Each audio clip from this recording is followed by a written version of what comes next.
ఓం నమో వెంకటేశాయ. శ్రీరామో రఘునాయకో రఘువరో రాజీవనేత్రాంచితః రాజేంద్రో రఘుపుంగవో రఘుకులోత్తంసో రఘూణాం పతిః రామో రాక్షసనాశనో మితబలో రాకేందుపూర్ణాననః రాజత్కింకిణి కంకణాంకితకరో రామః సదా పాతుదః. రఘుకులాగ్రగణ్యుడు, అమిత బలపరాక్రమ సంపన్నుడు, రాజకంకణములను ధరించి చంద్రుని వలె ప్రకాశిస్తూ భక్తులను అనుగ్రహిస్తున్నటువంటి శ్రీరామచంద్రుని నమస్కరిస్తూ తదభిన్న స్వరూపుడైనటువంటి ఆ శ్రీనివాసుని యొక్క దయా విశేషం చేత సమస్త మానవాళికి ధర్మ తత్పరతను సకల కార్యసిద్ధిని చేకూర్చాలన్నటువంటి సంకల్పంతో తిరుమల తిరుపతి దేవస్థానం వారు నిర్వహిస్తున్నటువంటి శ్రీమద్ రామాయణం అయోధ్యాకాండ ప్రవచన పారాయణ కార్యక్రమంలో నేటికి మనం 424వ రోజులకు ప్రవేశించాం. ఈ కార్యక్రమంలో ముందుగా తాళ్లపాక చిన్న తిరుమలాచార్యుల వారి సంకీర్తన అయినటువంటి నీవెక్కుడో ఆపె నీకంటే నెక్కుడో అనేటటువంటి సంకీర్తనను శ్రీమాన్ సరస్వతీ ప్రసాద్ గారు, అన్నమాచార్య ప్రాజెక్టు కళాకారులు వారి బృందం యొక్క సహకారంతో ఆలపిస్తారు. శ్రవణం చేద్దాం. ఓం నమో వెంకటేశాయ.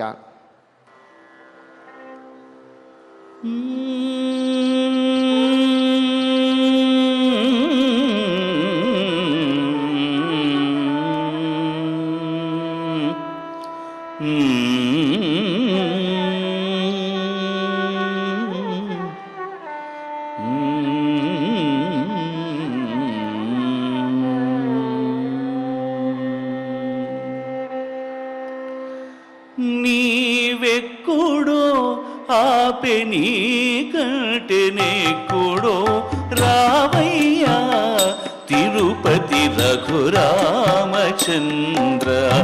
నీవెక్కుడో ఆపె నీకంటే నెక్కుడో రావయ్యా తిరుపతి రఘురామచంద్ర. నీవెక్కుడో ఆపె నీకంటే నెక్కుడో రావయ్యా తిరుపతి రఘురామచంద్ర. నీవెక్కుడో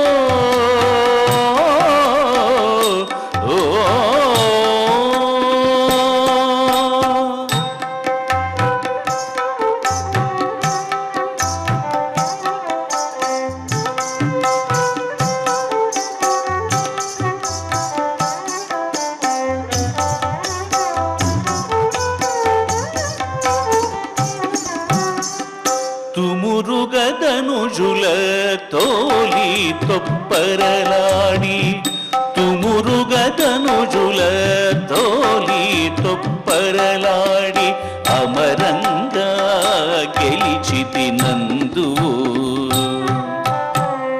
తుమురుగదనుజుల తోలి తొప్పరలాడి అమరంగా గెలిచితి నందు. మమత తోడుత నిన్ను మదన యుద్ధమునందు, మమత తోడుత నిన్ను మదన యుద్ధమునందు. రమణి నిన్ను గెలిచే రఘురామచంద్ర. మమత తోడుత నిన్ను మదన యుద్ధమునందు. రమణి నిన్ను గెలిచే రఘురామచంద్ర. రమణి నిన్ను గెలిచే రఘురామచంద్ర. నీవెక్కుడో ఆపె నీకంటే నెక్కుడో రావయ్యా తిరుపతి రఘురామచంద్ర. నీవెక్కుడో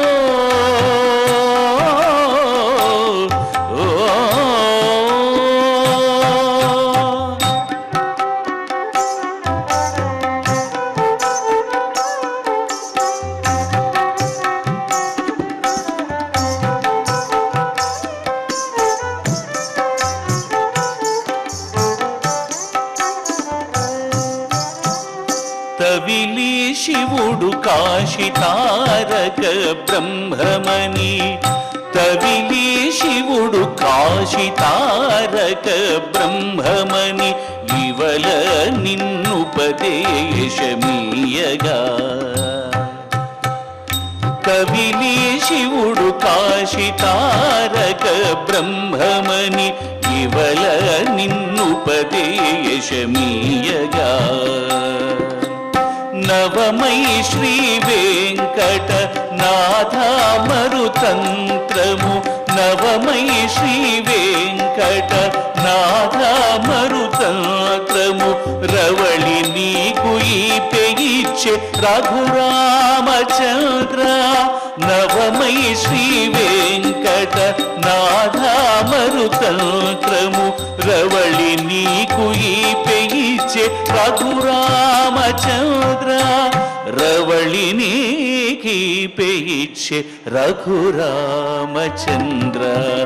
నీవెక్కడో ఆపె నీ కంటెనే కొడో రావయ్యా తిరుపతి రఘురామచంద్ర. నీవెక్కడో ఆపె నీ కంటెనే కొడో రావయ్యా తిరుపతి రఘురామచంద్ర. నీవెక్కడో ఆపె నీ కంటెనే కొడో రావయ్యా తిరుపతి రఘురామచంద్ర. నీవెక్కడో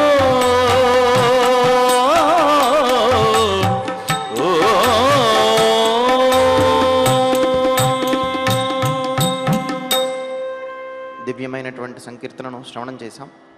ఇక ఇప్పుడు శ్రీ గురు ధ్యానపూర్వకంగా సంకల్ప వాక్యాలను అందరము కలిసి పలుకుతూ ఈ కార్యక్రమాన్ని ప్రారంభం చేసుకుందాం. శ్రీ గురు ధ్యానం. గురుర్బ్రహ్మా గురుర్విష్ణు గురుర్దేవో మహేశ్వరః. గురుః సాక్షాత్ పరం బ్రహ్మ తస్మై శ్రీ గురవే నమః. శ్రీనివాస ధ్యానం. శ్రీ వెంకటాద్రినిలయః కమలాకాముకః పుమాన్ అభంగుర విభూతిర్నః తరంగయతు మంగళం. అథ సంకల్పః. శ్రీమదాదివరాహ క్షేత్రే విరాజమానస్య శ్రీపద్మావతీ జానేః అఖిలాండకోటిబ్రహ్మాండనాయకస్య శ్రీరామచంద్రరూపాంతరస్య భగవతః శ్రీవేంకటేశ్వరస్వామినः సన్నిధౌ హనుమత్సీతాలక్ష్మణ భరతశత్రుఘ్న పరివార సమేత శ్రీరామచంద్ర పరబ్రహ్మణః పరిపూర్ణానుగ్రహేణ అస్మిన్ భువనే సమస్తాధివ్యాధీనాం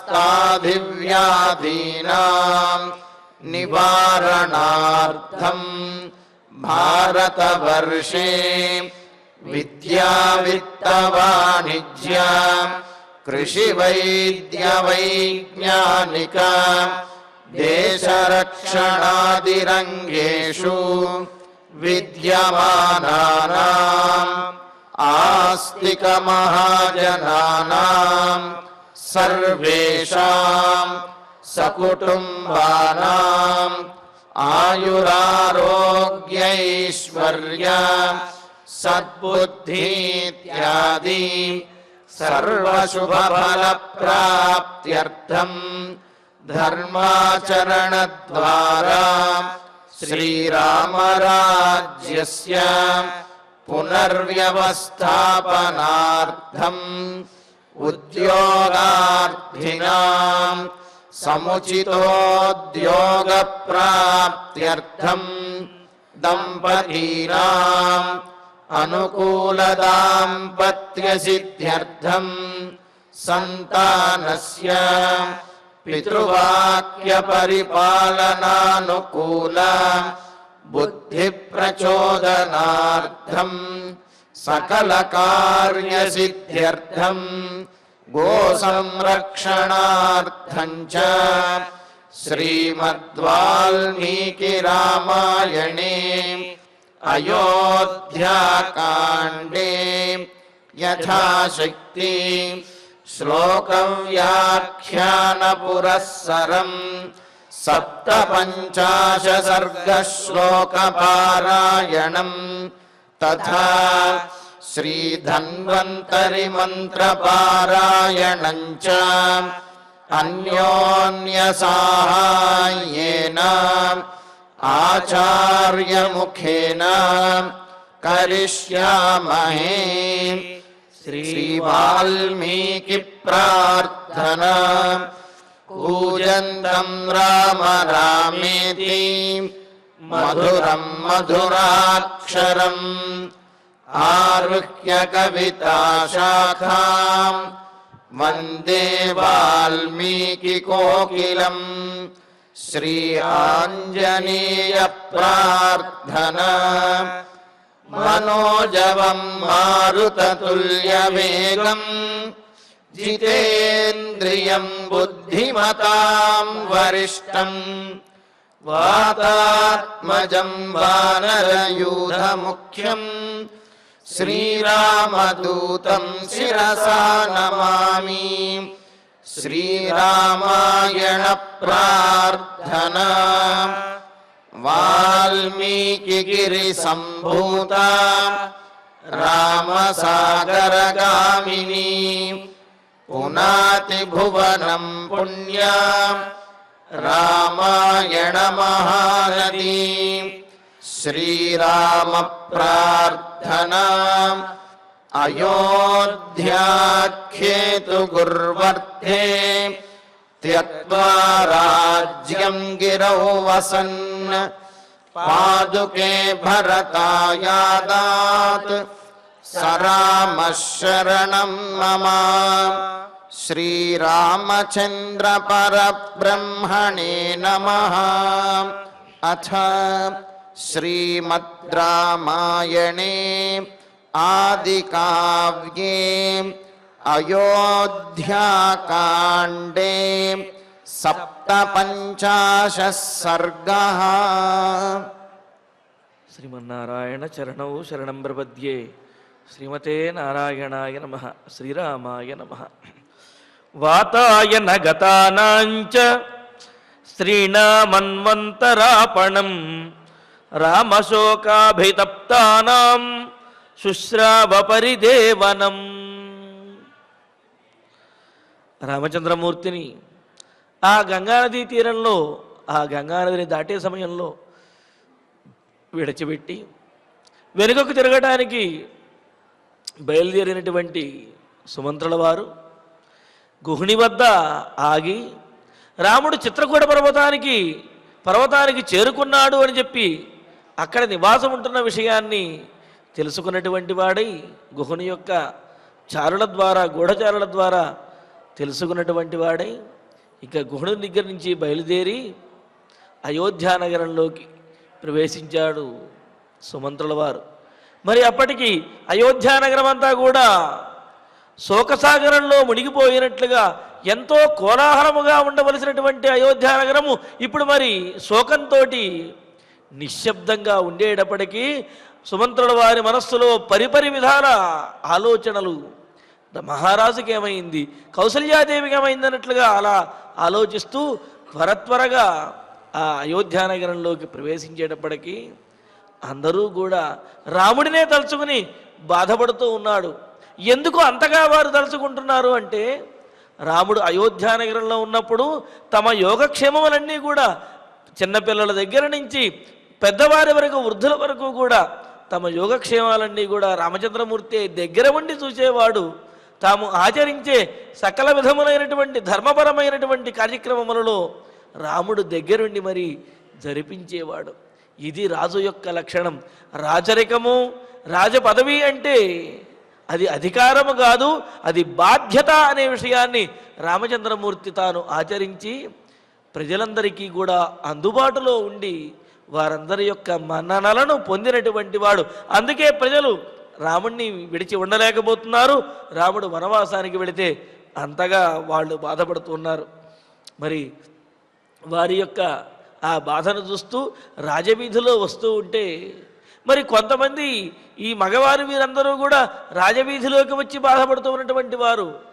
మరికొందరు వాతాయన గతానాంచ స్త్రీణాం, స్త్రీలు ఆ కిటికీల్లోంచి తొంగి చూస్తూ ఉన్నారు. ఎందుకు అంటే సుమంత్రుల వారు రథంలో అలా వస్తూ ఉంటే రథంలో రామచంద్రుడేమైనా ఉన్నాడా, రాముడేమైనా వెనక్కి వచ్చాడా అని చెప్పి అందరూ కూడా ఆ స్త్రీలు తమ తమ ఇళ్లలో నుండి ఆ కిటికీల నుండి వాళ్ళు తొంగి చూస్తూ ఉన్నారు. అలా చూస్తూ ఉన్నా వారికి రాముడు కనిపించలేదు. వాతాయన గతానాం, కిటికీల వద్ద చేరి తొంగి చూస్తూ రాముడి కోసం ఆశగా చూస్తున్నటువంటి రామశోకాభిసప్తానాం, రాముడు కనిపించకపోయేటప్పటికీ ఆ శోకము చేత తప్తానాం, పీడింపబడుతున్నటువంటి వారిని బాధపడుతున్నటువంటి స్త్రీణాం పరిదేవనం, ఆ స్త్రీల యొక్క విలాపము, ఏడ్పు, అన్వంతరాపణం శుశ్రావ, రోడ్డుకి రెండు పక్క అంటే ఆ మార్గానికి రాజవీధికి రెండు పక్కల నుండి కూడా వినిపిస్తూ ఉన్నది. అంటే ఒకవైపే కాదు, ఆ మార్గానికి రెండు వైపులా మరి గృహాలు ఉంటాయి కదా, ఆ గృహములలో ఉన్న కిటికీల నుండి ఆ స్త్రీల యొక్క రోదనలు, రాముడి కోసం వాళ్ళు విలపించేటటువంటి ఆ ఏడ్పులు రెండు వైపుల నుండి కూడా వినిపిస్తూ ఉంటే అది వింటూ శుశ్రావా, ఇంకా ఏమీ చేయలేనటువంటి స్థితిలో సుమంత్రుల వారు దశరథ మహారాజు ఉండేటటువంటి అంతఃపురం వైపు రాజమందిరం వైపు ఆ భవంతి వైపుకి త్వరగా ముందుకు వెడుతూ ఉన్నాడు. సరాజమార్గ మధ్యేన సుమంత్ర పిహితానన యత్ర రాజా దశరథ తదేవోపయయౌ గృహం. చూడండి సుమంత్రుల వారి పరిస్థితి.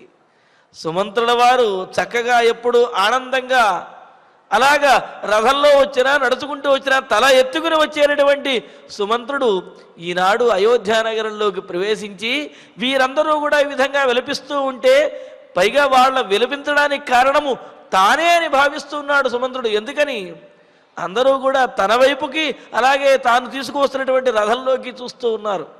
తాను రావడం వల్ల వారి యొక్క శోకం మరింతగా పెరిగింది. రాముణ్ణి తీసుకురాలేదు కావున వీరి శోకానికి తానే కారణము అని భావించి తన ముఖాన్ని వాళ్ళకి చూపించలేక, ఎక్కడయ్యా రామచంద్రుడు అని వాళ్ళు అడుగుతూ ఉంటే వాళ్ళకి సమాధానం చెప్పలేక తన ముఖాన్ని చూపించలేక సహ సుమంత్ర, ఆ సుమంత్రుల వారు పిహితానన, ముఖం మీద ఉత్తరీయాన్ని కప్పుకుని వస్త్రంతో ముఖాన్ని కప్పుకున్నాడు. కప్పుకుని ముందుకు వెళుతూ ఉన్నాడు సిగ్గుపడుతూ. ఎందుకని వాళ్ళని ఈ విధంగా బాధపెడుతున్నానే పురప్రజలలోనే సిగ్గుతోటి ఆ ఉత్తరీయాన్ని ముఖం మీద ఆ వస్త్రాన్ని కప్పుకుని రాజమార్గ మధ్యేన, ఆ రాజమార్గ మధ్యము నుండి అవతల అటువైపు ఇటువైపు గృహములు ఉన్నాయి, మధ్యలో మరి రాజమార్గం కదా, ఆ రాజమార్గంలో అన్ని వైపుల నుండి ఇదే రాముడి గురించే ప్రశ్న, రాముడి గురించే ఈ విధంగా శోకము.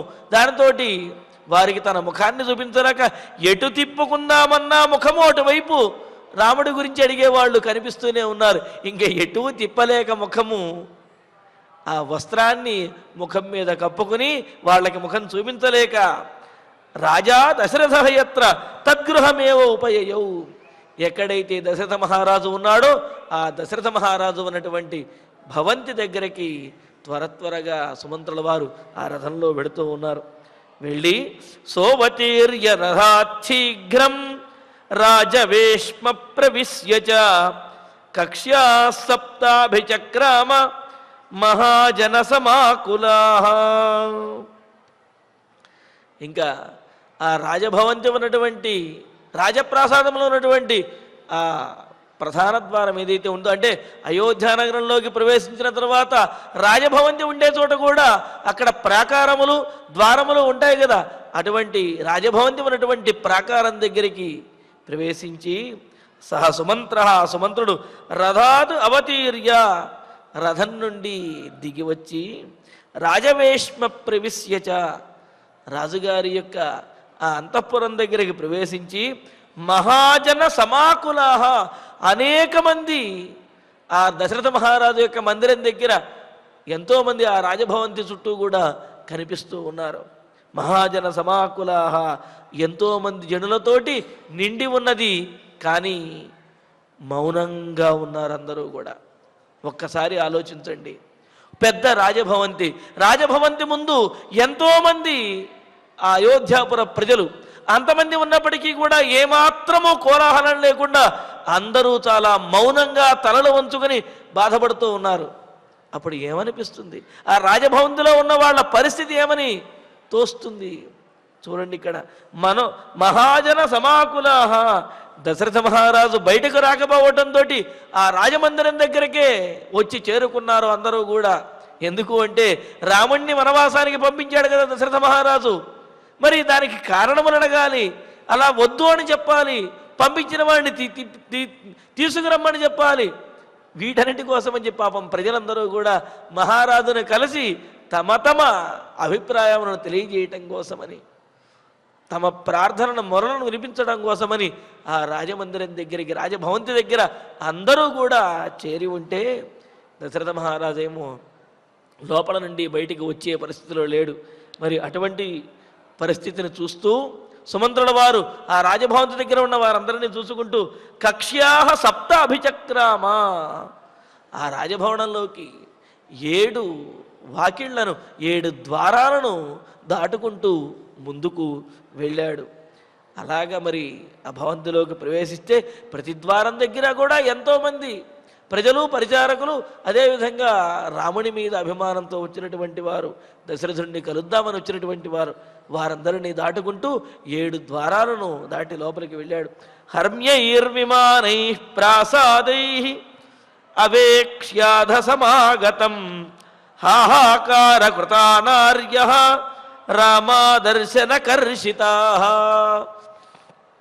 ఈ విధంగా సుమంత్రుల వారు ఆ రాజవీసి నుండి సుమంత్రుల వారు అయోధ్యానగరంలో దశరథ మహారాజు యొక్క భవంతి దగ్గరకు అక్కడ లోపలికి ప్రవేశిస్తూ ఉంటే అక్కడ ఆ రాజవీధులు పెద్ద పెద్ద హర్మ్యములు, హర్మ్యాదిర్ ధరిణాం వాస ప్రాసాదో దేవభూభుజామని అమరంలో చెప్పినట్లుగా, ప్రాసాదములు అంటే కనుక మహారాజులు ఉండేటటువంటి వాటిని ప్రాసాదములు అని అంటారు, ధనవంతులు సంపన్నులు ఉండేటటువంటి వాటిని హర్మ్యములు అంటారు. చూడండి, హర్మ్యములు అంటే ధనవంతులు ఉండేటటువంటి పెద్ద పెద్ద మేడలు, మిద్దలు, వాటిని హర్మ్యములు అంటారు. ఆకాశ హర్మ్యములను కూడా అంటుంటారు కదా.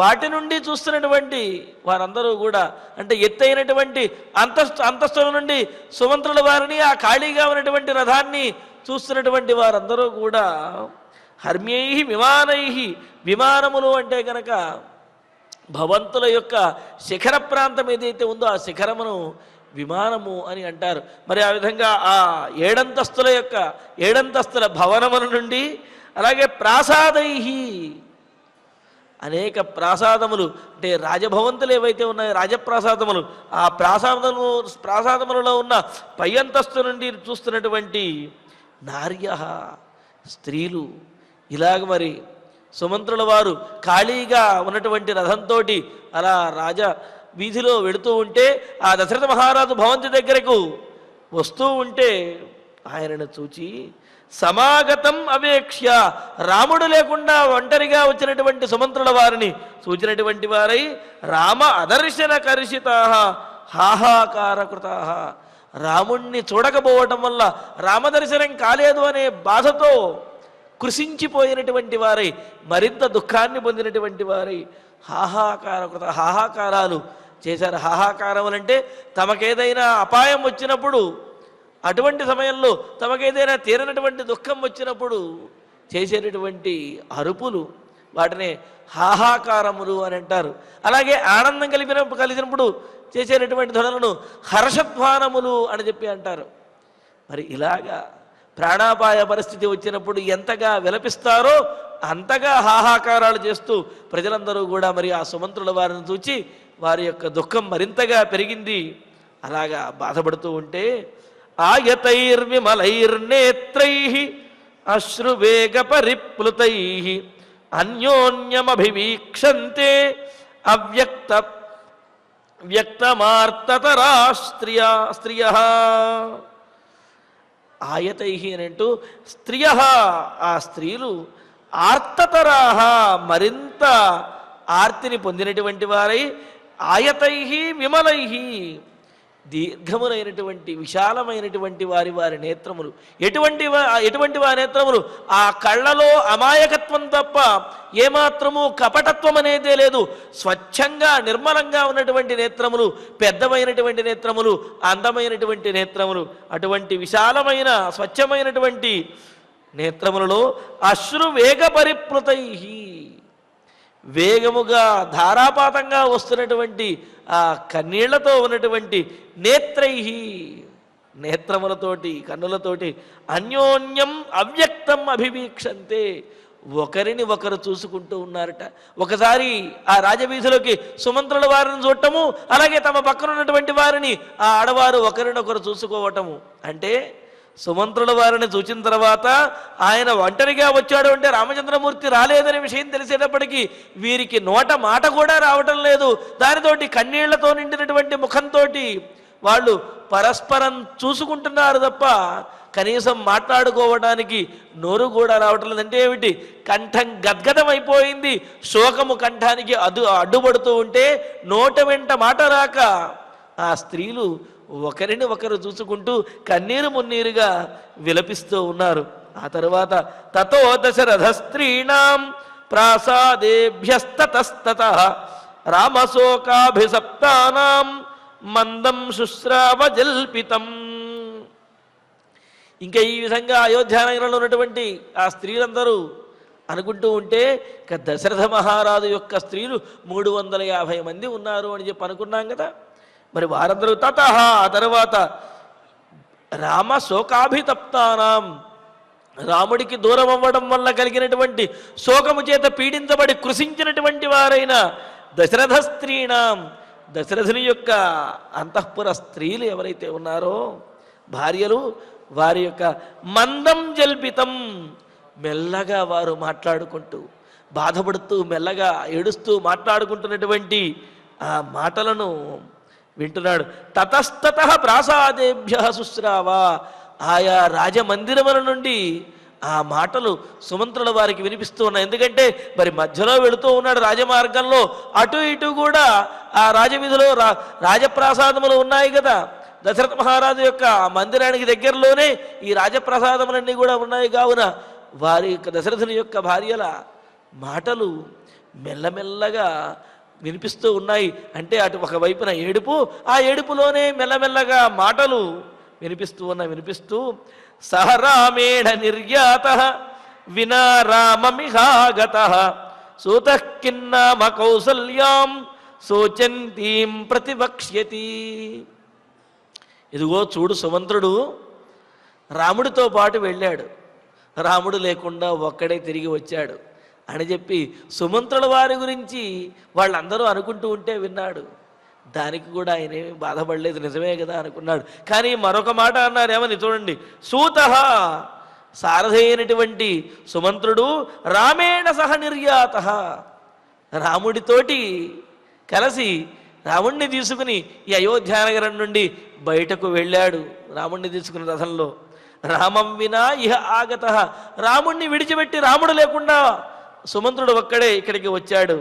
మరి ఇక ఇప్పుడు శోచంతీం కౌసల్యాం బాధపడుతున్నటువంటి రాముడి కోసం పరితపిస్తున్నటువంటి కౌసల్యాదేవికి కిన్నామ ప్రతివక్ష్యతి ఏం చెబుతాడో చూద్దాం. సుమంత్రుడు ఇప్పుడు రాముణ్ణి తీసుకువెళ్ళాడా, రాముణ్ణి తీసుకురాకుండా ఒక్కడే వచ్చాడా?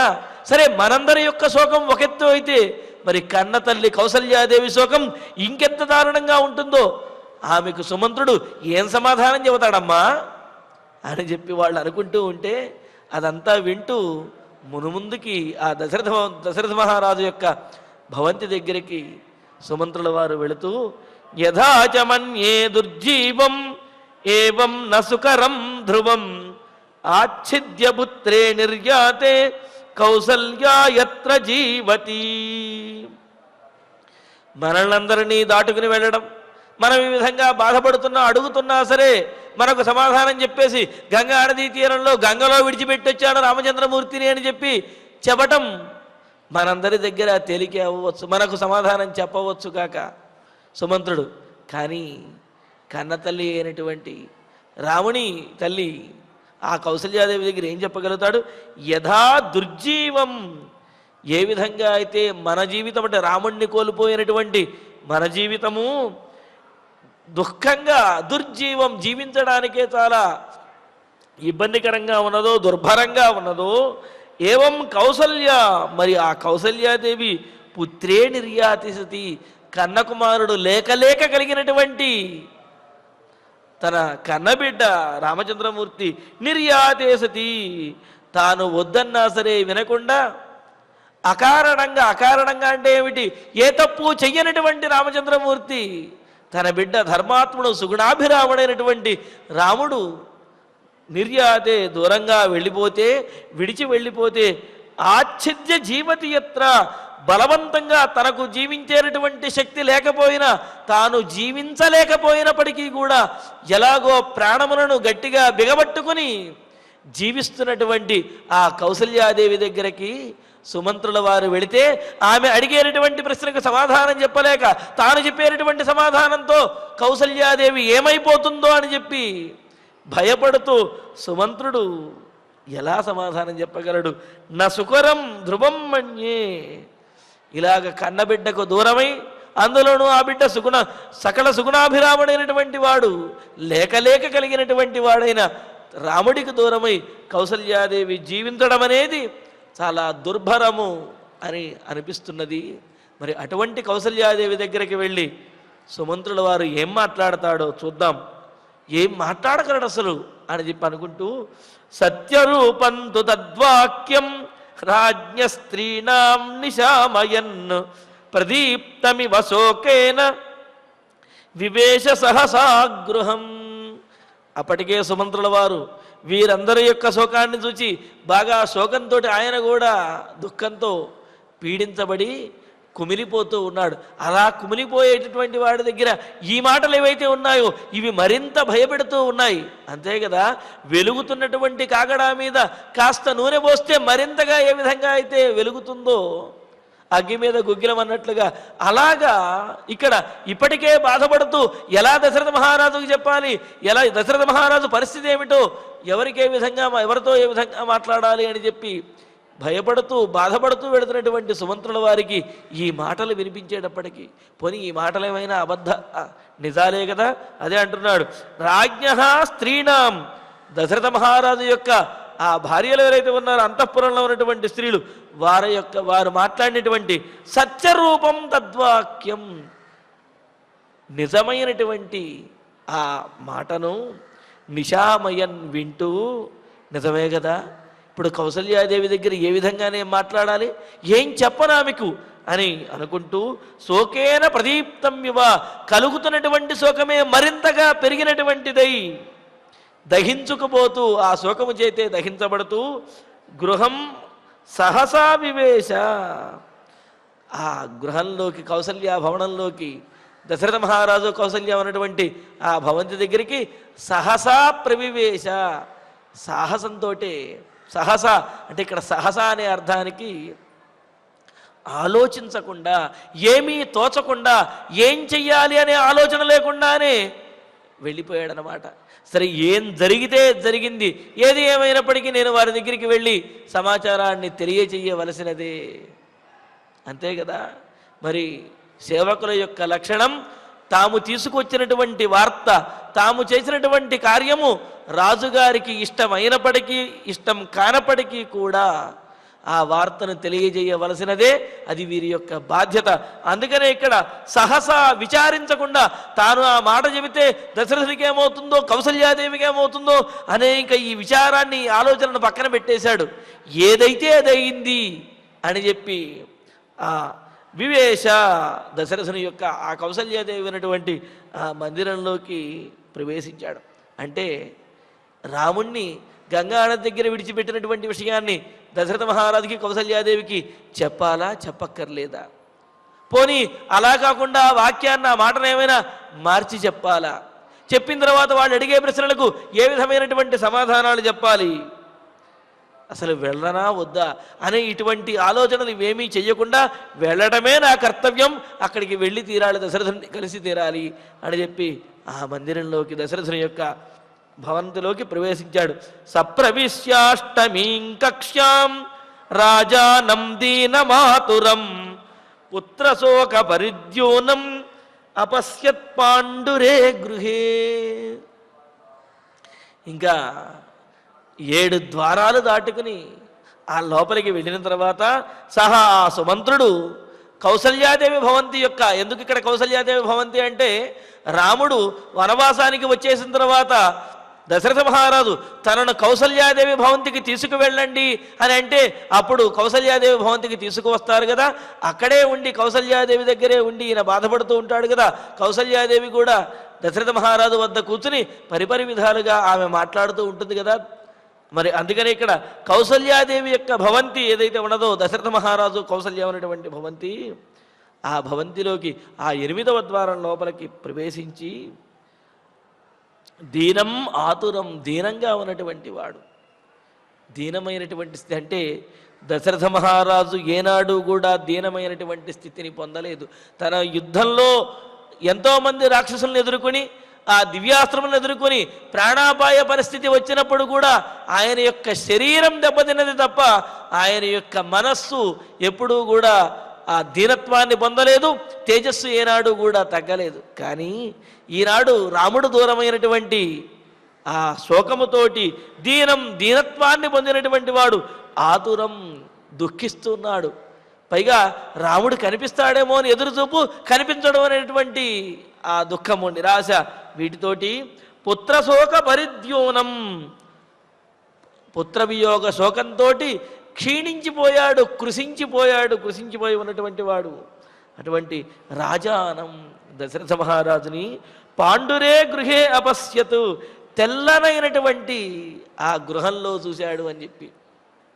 ఇంతకుముందు పట్టాభిషేకాన్ని ప్రకటించినప్పుడు తెల్లగా ప్రకాశిస్తున్నటువంటి ఆ భవంతిని చూశాడు అని చెప్పి భవంతిని చూసినట్లుగా అనుకున్నాం. ఇక్కడ కేవలం తెల్లనైన అని చెప్పడంలో ఉద్దేశం ఏమిటంటే పాలిపోయినటువంటి, అలాగే చాలా శూన్యంగా కనిపిస్తున్నటువంటి, అందరూ ఉన్నప్పటికీ కూడా ఏమాత్రము కోలాహలము ఆనందము లేకుండా శూన్యంగా కనిపిస్తున్నటువంటి అని అర్థం. ఇక్కడ పాండురే తెల్లనైన పాలిపోయినటువంటి కాంతివిహీనమైనటువంటి గృహే, ఆ రాజభవనంలో అపశ్యత్ చూశాడు. ఏ విధంగా ఉండవలసినటువంటి దశరథ మహారాజు ఎలా అయిపోయాడు, ఎలా ఉండవలసినటువంటి రాజభవంతి ఏ విధంగా మారిపోయినది. అది రాజభవంత లేకపోతే పర్ణశాల అనేది కాదు, అందులో ఉన్నటువంటి వారు ఉండే ఆనందాన్ని బట్టి ఆ గృహానికి కళ అనేది ఉంటుంది. అంతేగాని అందుకని చూడండి, చిత్రకూట పర్వత ప్రాంతంలో ఆ సీతారామ లక్ష్మణులు నిర్మించుకున్నటువంటి ఆ పర్ణశాలలో వారు ఆనందంగా ఉండేటప్పటికీ ఆ పర్ణశాలే స్వర్గంలా ఉన్నది అని చెప్పి అనుకున్నాం, అక్కడ వర్ణించారు. మరి ఇక్కడ ఎత్తైనటువంటి రాజప్రాసాదములు, ఏడంతస్తుల భవనములు, ఇవన్నీ కూడా అటువంటి భవంతులు, తెల్లనైనటువంటి ఈ భవంతులు, అందులో దశరథ మహారాజు అది మాత్రం ఇప్పుడు ఎలా ఉన్నది అంటే తెల్లగా పారిపోయినట్లుగా ఉన్నది అని చెప్పి అంటూ అభిగమ్య తమాసీనం నరేంద్రమభివాద్య చ సుమంత్రో రామవచనం యథోక్తం ప్రత్యవేదయతు.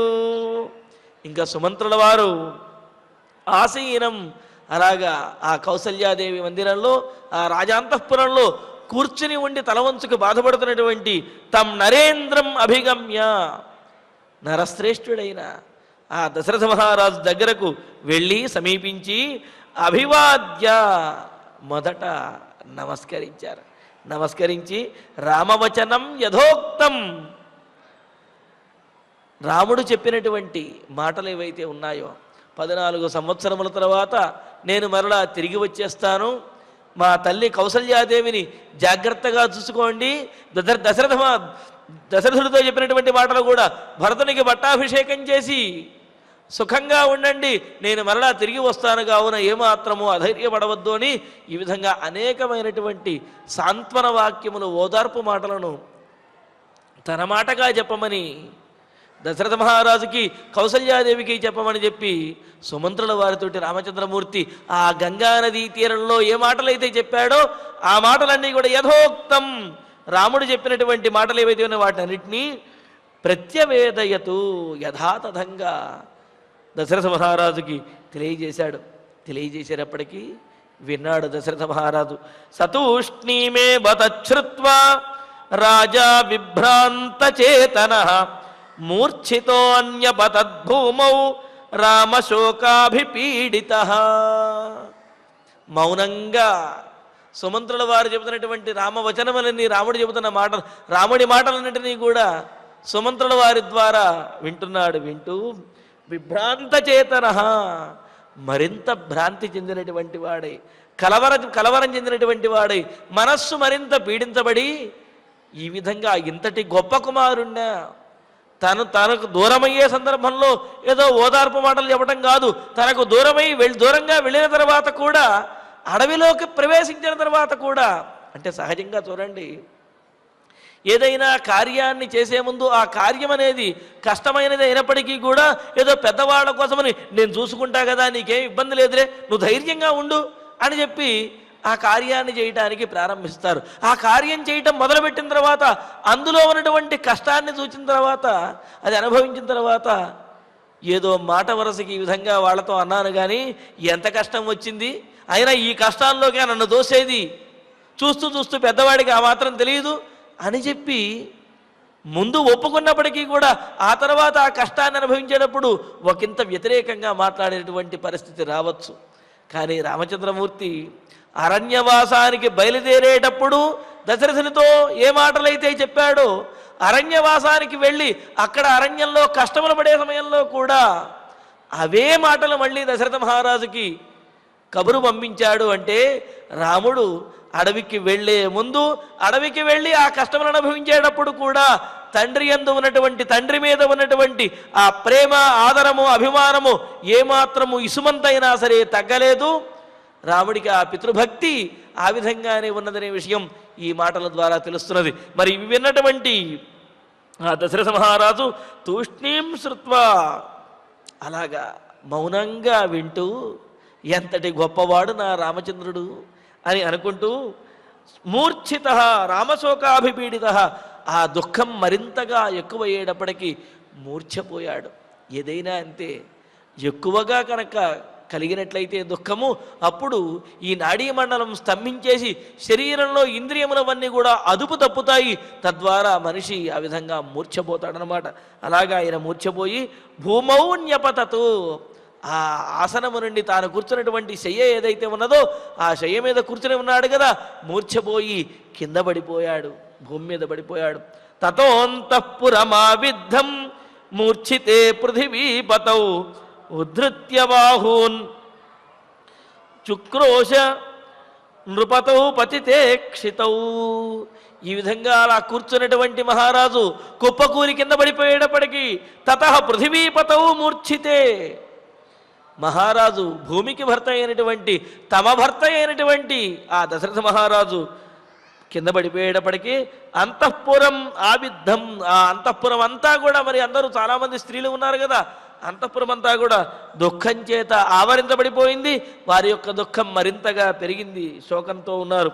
నృపతౌ క్షితౌ పతితే, దశరథ మహారాజు ఆ నేల మీద పడిపోయేటప్పటికీ బాహూద్యం ఉద్ధృత్య చుక్రుషు, రెండు చేతులు కూడా పైకెత్తి అయ్యో దశరథ మహారాజా పడిపోయారా అని చెప్పి ఆ స్త్రీలందరూ కూడా ఆ విధంగా బాధపడుతూ వాళ్ళు శోకిస్తూ ఉన్నారు. ఆ తర్వాత సుమిత్రయాతు సహిత కౌసల్యా పతితం పతిం ఉత్థాపయామాస తదా వచనం చేదమబ్రవీత్. ఇంకా కౌసల్యాదేవి చూచి బాధపడుతూనే, తాను ఎంత బాధలో ఉన్నప్పటికీ కూడా తన భర్తను చూసుకోవలసినటువంటి బాధ్యత తనది అని ఆ కర్తవ్యాన్ని మాత్రం కౌసల్యాదేవి విడిచిపెట్టడం లేదు, మరచిపోవడం లేదు. తాను బాధపడుతూనే ఉన్నది, తన భర్తను కూడా ఆయన పడిపోయినటువంటి వాడిని లేవనెత్తడానికి. తదా కౌసల్య, దశరథ మహారాజు ఆ విధంగా నేల మీద పడిపోయిన తర్వాత కౌసల్యాదేవి సుమిత్రయాతు సహిత, సుమిత్రాదేవితో కూడినదై సుమిత్రాదేవి యొక్క సహాయాన్ని తీసుకుని పతితం పతిం, నేల మీద పడిపోయినటువంటి ఆ దశరథ మహారాజుని ఉత్థాపయామాస, పైకి లేవనెత్తి ఆ ఆసనం మీద, ఆ శయ్య మీద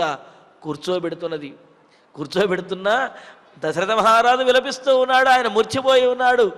సరే తేరుకుంటూ ఉన్నాడు. మరలా కౌసల్యాదేవి కూడా, కౌసల్యా సుమిత్ర కూడా వారు కన్నీరు మున్నీరుగా విలపిస్తూనే, అలా కన్నీళ్లు గార్చుతూనే దశరథ మహారాజుని లేవనెత్తి ఆ ఆసనం మీద, ఆ శయ్య మీద కూర్చుండబెడుతూ, ఎంత భర్త మీద ప్రేమతోటి ఈ విధంగా కూర్చుండబెడుతున్నదో అదేవిధంగా అంతే తన కుమారుడు దూరమయ్యాడనే దుఃఖము కూడా కౌసల్యాదేవి మనస్సులో ఉన్నది. మరి ఉండబట్టలేక దశరథ మహారాజుతో ఒక మాట అంటున్నది, ఇమం తస్య మహాభాగ దూతం దుష్కరకారిణ వనవాసాదనుప్రాప్తం కస్మాన్న ప్రతిభాషసే.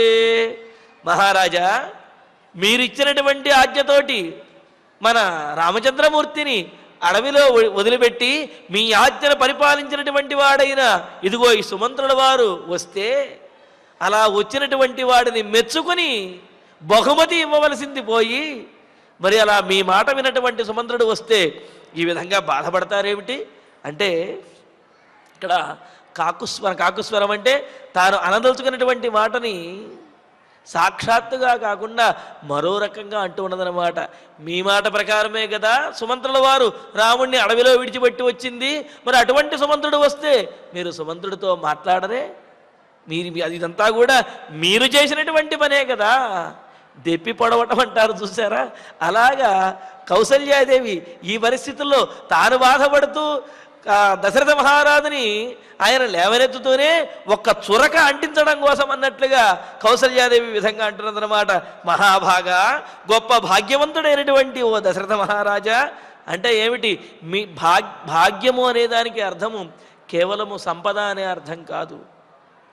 ఏమిటి అంటే తమ మాట వినేవారు ఉండటము కూడా అది భాగ్యంతో సమానమే. అందుకని అంటారు కదా, అర్ధాగమో నిత్యమరోగితాచ ప్రియాచ భార్య ప్రియవాదినీచ వస్యశ్చ పుత్ర అర్ధకరీచ విద్య షడ్జీవలోకేషు సుఖాని రాజన్ పంటూ అవసరానికి డబ్బు రావటము, అలాగే ఆరోగ్యంగా ఉండటము, ప్రియమైనటువంటి భార్య ఉండటము, ఆ భార్య మాట వినేదిగా అనుకూలంగా మాట్లాడేదిగా ఉండటము, వస్యశ్చ పుత్ర తన మాట వినేటటువంటి కుమారుణ్ణి కలిగి ఉండడము, కుమారుడు తన మాట వినేవాడుగా ఉండడము, అర్ధకరీచ విద్య కాస్త అన్నం పెట్టేటటువంటి చదువు, ఇవన్నీ కూడా సుఖములు అన్నారు కదా. కాబట్టి మీరు మహారాజు.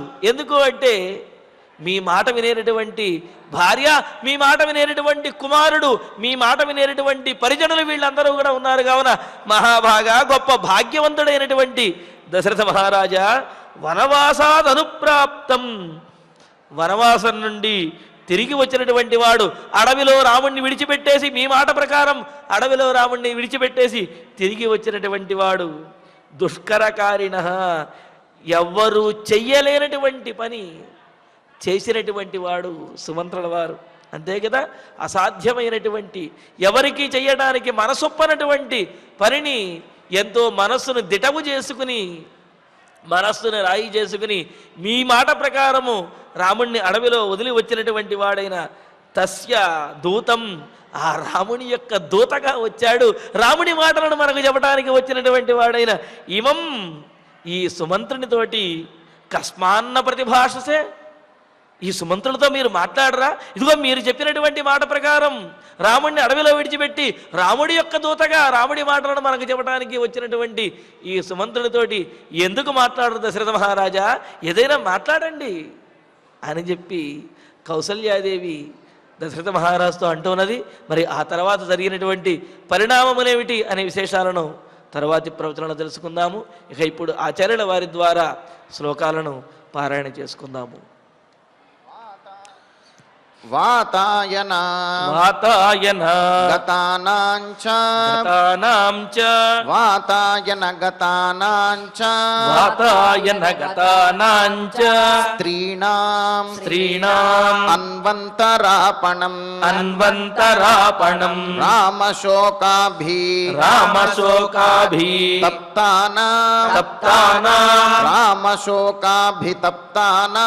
రామశోకాభితప్తానాం శుశ్రావ శుశ్రావ పరిదేవనం పరిదేవనం సహ సహ రాజమార్గమధ్యేన రాజమార్గమధ్యేన సుమంత్రః సుమంత్రః పిహితాననః పిహితాననః యత్ర రాజా యత్ర రాజా దశరథః దశరథః తదేవ తదేవ ఉపయయౌ గృహం ఉపయయౌ గృహం సోవతీర్య సోవతీర్య రథాశీఘ్రం రథాశీఘ్రం రాజవేష్మ రాజవేష్మ ప్రవిశ్య చ ప్రవిశ్య చ కక్ష్యాః కక్ష్యాః సప్తాభిచక్రామ సప్తాభిచక్రామ మహాజనా మహాజనా సమాకులాః సమాకులాః మహాజన సమాకులాః మహాజన సమాకులాః హర్మ్యైర్విమానైః ధర్మ్యైర్విమానైః ప్రాసాదైః ప్రాసాదైః అవేక్ష్యాథ అవేక్ష్యాధ సమాగతం సమాగతం హాహాకారకృతాః ఆహాకారకృతాః నార్యః నార్యః రామదర్శన రామదర్శన కర్షితాః కర్షితాః రామదర్శన కర్షితాః రామదర్శన కర్షితాః ఆయతైః ఆయతైః విమలైర్నేత్రైః విమలైర్నేత్రైః అశ్రువేగా అశ్రువేగా పరిప్లుతైః పరిప్లుతైః అశ్రువేగ పరిప్లుతైః అశ్రువేగ పరిప్లుతైః అన్యోన్యం అన్యోన్యం అభివీక్షంతే అభివీక్షంతే అవ్యక్తం అవ్యక్తం ఆర్తతరాస్త్రియః ఆర్తతరాశ్రియః తతః తతః దశరథస్త్రీణాం దశరథస్త్రీణాం ప్రాసాదేభ్యః ప్రాసాదేభ్యః తతస్తతః తతస్తతః రామశోకాభితప్తానాం రామశోకాభితప్తానాం మందం శుశ్రావ మందం శుశ్రావ జల్పితం జల్పితం సహ రామేణ సహ రామేణ నిర్యాతః నిర్యాతః వినా రామం వినా రామం ఇహాగతః ఇహాగతః సూతః సూతః కిం నామ కౌసల్యా కిం నామ కౌసల్యా శోచంతీం శోచంతీం ప్రతివక్ష్యతి ప్రతివక్ష్యతి యథా చ మన్యే యథా చ మన్యే దుర్జీవం దుర్జీవం ఏవం ఏవం న సుకరం ధ్రువం న సుకరం ధ్రువం ఆచ్ఛిద్య పుత్రే ఆచ్ఛిద్య పుత్రే నిర్యాతే నిర్యాతే కౌసల్యా కౌసల్యా యత్ర జీవతి యత్ర జీవతి సత్యరూపంతు సత్యరూపంతు తద్వాక్యం తద్వాక్యం రాజ్ఞస్త్రీణాం రాజ్ఞస్త్రీణాం నిశామయన్ నిశామయన్ ప్రదీప్త ఇవ ప్రదీప్త ఇవ శోకేన శోకేన వివేశ వివేశ సహసా గృహం సహసా గృహం సప్రవిశ్య సప్రవిశ్య అష్టమీం కక్ష్యాం అష్టమీం కక్ష్యాం రాజానం రాజానం దీనమాతురం దీనమాతురం పుత్రశోక పుత్రశోక పరిద్యూనం పరిద్యూనం పుత్రశోక పరిద్యూనం పుత్రశోక పరిద్యోనం అపశ్యత్ అపశ్యత్ పాండురే గృహే పాండురే గృహే అభిగమ్య అభిగమ్య తమాసీనం తమాసీనం నరేంద్రం నరేంద్రం అభివాద్య చ అభివాద్య చ సుమంత్రః సుమంత్రః రామవచనం రామవచనం యథోక్తం యథోక్తం ప్రత్యవేదయత్ ప్రత్యవేదయత్ సతూష్ణీమేవ తూష్ణీమేవ తచ్ఛ్రుత్వా తచ్ఛ్రుత్వా రాజా రాజా విభ్రాంతచేతనః విభ్రాంతచేతనః మూర్ఛితః మూర్ఛితః న్యపతద్భూమౌ న్యపతద్భూమౌ రామశోకాభిపీడితః రామశోకాభిపీడితః తతోऽन्तః పురం తతోऽन्तః పురం ఆవిద్ధం ఆవిద్ధం మూర్ఛితే మూర్ఛితే పృథివీపతౌ పృథివీపతౌ ఉద్ధృత్య ధృత్య బాహూచుక్రోశ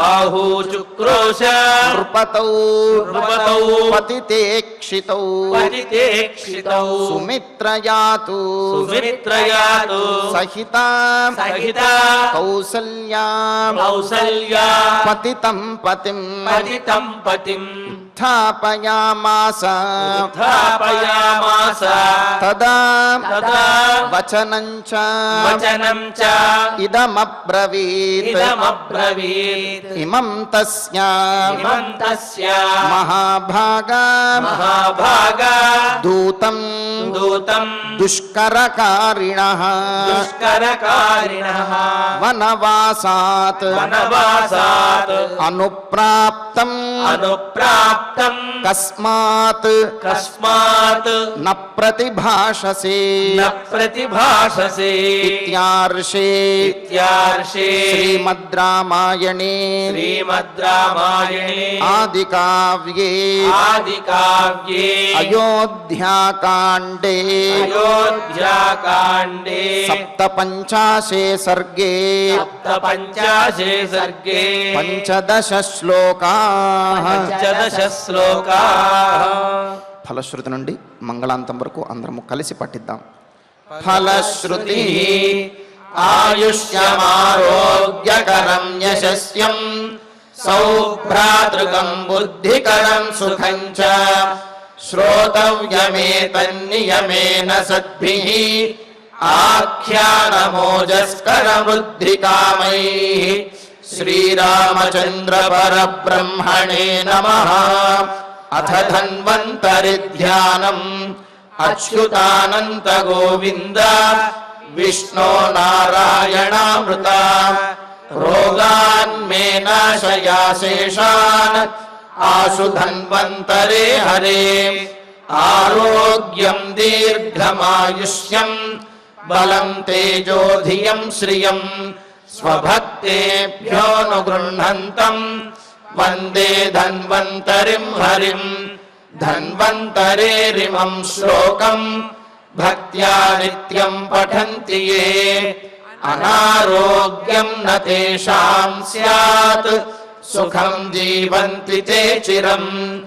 ఓం నమో భగవతే వాసుదేవాయ ధన్వంతరయే అమృతకలశహస్తాయ వజ్రజలౌకహస్తాయ సర్వామయ వినాశనాయ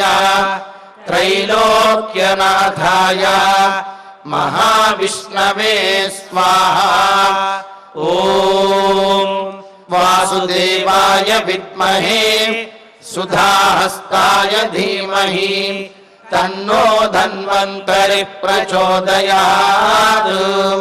అథ నవగ్రహ ప్రార్థనా ఆరోగ్యం పద్మబంధుర్వితరతు నితరాం సంపదం శీతరశ్మిః భూలాభం భూమిపుత్రః సకలగుణయుతాం వాగ్విభూతిం చ సౌమ్యః సౌభాగ్యం దేవమంత్రీ రిపుభయశమనం భార్గవః శౌర్యమార్కిః దీర్ఘాయుః సైంహికేయః విపులతరయశః కేతుః ఆచంద్రతారం అరిష్టాని ప్రణశ్యంతు దురితాని భయాని చ శాంతిరస్తు శుభం మేస్తు గ్రహాః కుర్వంతు మంగళం అథ క్షమా ప్రార్థనా యదక్షరపదభ్రష్టం మాత్రాహీనం చ యద్భవేత్ తత్సర్వం క్షమ్యతాం దేవా నారాయణ నమోస్తుతే అథ భగవత్సమర్పణం కాయేన వాచా మనసేంద్రియైర్వా బుద్ధ్యాత్మనా వా ప్రకృతే స్వభావాత్ కరోమి యద్యత్ సకలం పరస్మై నారాయణాయేతి సమర్పయామి అథ మంగళం శ్రియః కాంతాయ కళ్యాణ నిధయే నిధయేర్ధినాం శ్రీ వెంకటనివాసాయ శ్రీనివాసాయ మంగళం.